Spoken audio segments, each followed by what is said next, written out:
Olá pessoal, sejam muito bem-vindos. Meu nome é Valdirei Melo, sou professor do Colégio de Aplicação da UERJ e hoje eu vim falar um pouco sobre uma zoocrônica que eu escrevi para um programa de rádio há um tempo atrás e o tema dessa zoocrônica de repente ficou contemporâneo mais uma vez.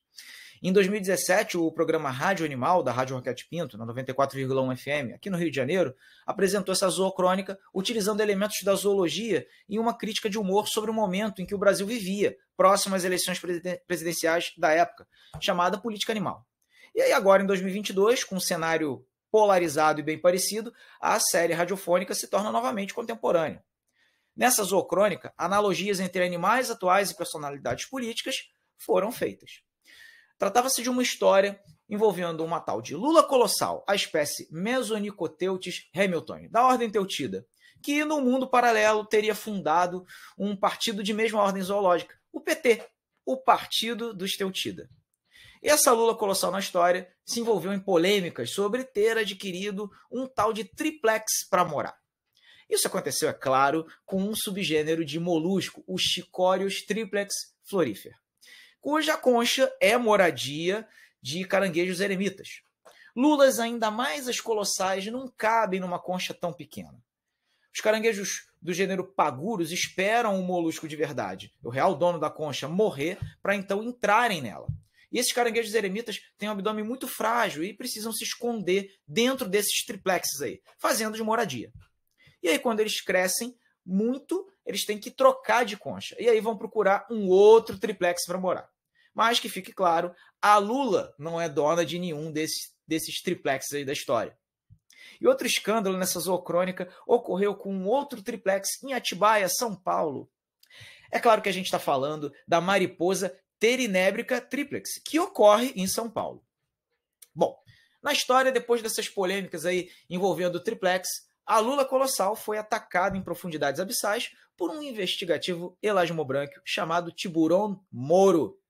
Bom, esse aí é o nome vulgar em espanhol do tubarão azul Isurus oxyrhynchus. Mesmo sendo colossais, chegando até 13 metros de comprimento, essas lulas vivem nas profundezas dos mares porque não querem ser investigadas. E se as lulas colossais sobrevivem até a ataques de cachalotes imensas com 16 metros e 40 toneladas, é bem possível sobreviver a ataques do tubarão azul, do tiburão moro. E aí, na história, uma aliança de sobrevivência dessa lula com os tucanos chegou a ser vislumbrada. Só que foi descartada momentaneamente pela distância filogenética com os tetrápodes. E também foi vislumbrada uma aliança com o rato do brejo delator. É claro que é a espécie Oxymicterus delator, que por acaso ocorre em Brasília, Distrito Federal. Porém, rapidamente também foi descartada. Bom, todo cefalópode a gente sabe que tem um tubo por onde esguicha a água, né?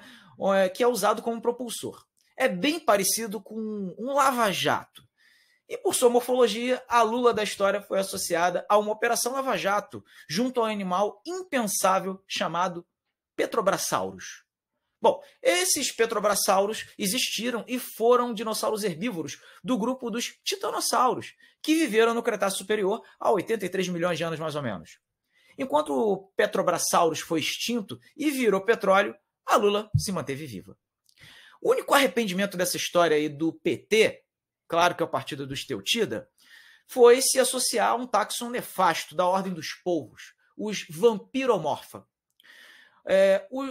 Com o companheiro Vampiroteuthis infernalis. Esse cara aí, o Vampiroteuthis infernalis, é um polvo cujos tentáculos são unidos por membranas, que quando se abrem parece até uma rede.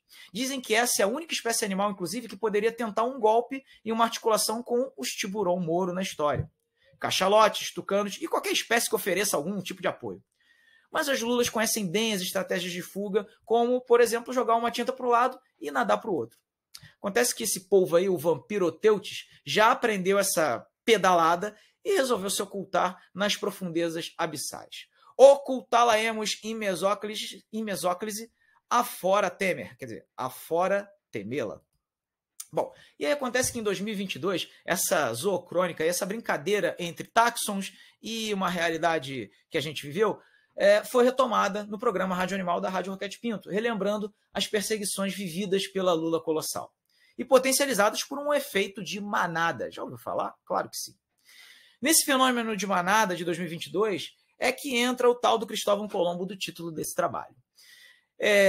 E o que ele, o churrasco e a lula têm a ver com isso? Bom, um líder animal pode influenciar grandes massas. Isso ocorre frequentemente com gados bovinos, por exemplo. O efeito de manada, de seguir sem questionar, mesmo que isso custe a sobrevivência do bando, que curiosamente vemos em gados, encontra aplicações na sociedade. O gado bovino, que alguns apreciam no churrasco, tem origem antes de Cabral chegar ao Brasil. Cristóvão Colombo trouxe o primeiro gado bovino à América do Sul, vindo das Ilhas Canárias, lá na Espanha, em 1493, conforme sugerem estudos moleculares recentes. E se nessa zoocrônica de 2017 o personagem colossal Lula foi perseguido por tubarões e ratos, em 2022 ela foi revisitada para uma reflexão. O gado chegou por culpa do Colombo, mas o churrasco nunca é de Lula. Um ótimo evento para todo mundo, espero que tenham gostado dessa zoocrônica. Um abraço.